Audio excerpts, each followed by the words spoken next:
Welcome to your daily English story. Today's story is called A Day in the Countryside.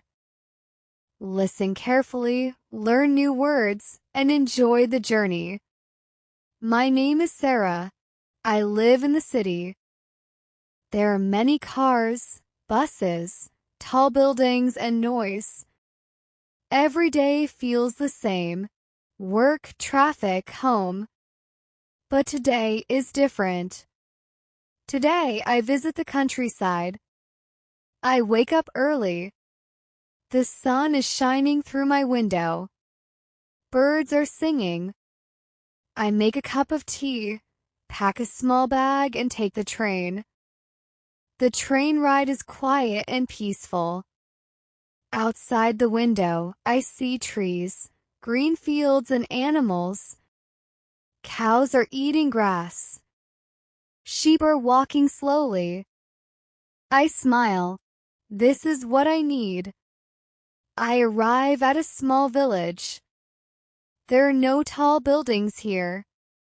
Just small houses, flowers, and fresh air. I meet an old friend named Emily. She lives here with her grandmother. Emily takes me on a walk. We walk by the river. We pick wildflowers. We talk about life, dreams, and nature.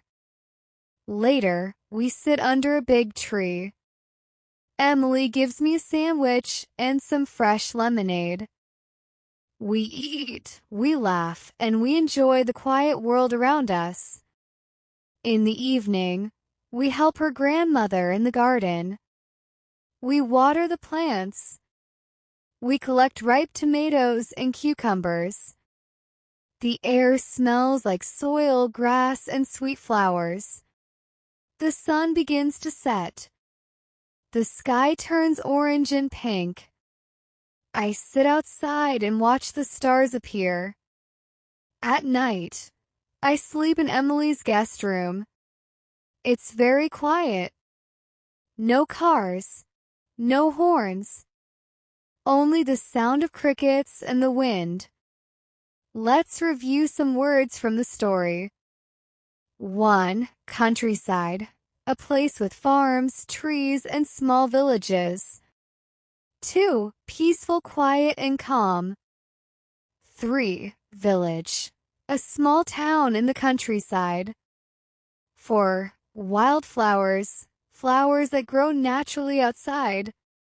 5. Ripe, ready to eat. 6. Crickets. Small insects that make sound at night. Repeat after me. I live in the city. I visit the countryside. The air is fresh and clean. We walk by the river. I feel happy and peaceful.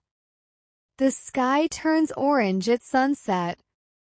Thank you for listening to A Day in the Countryside.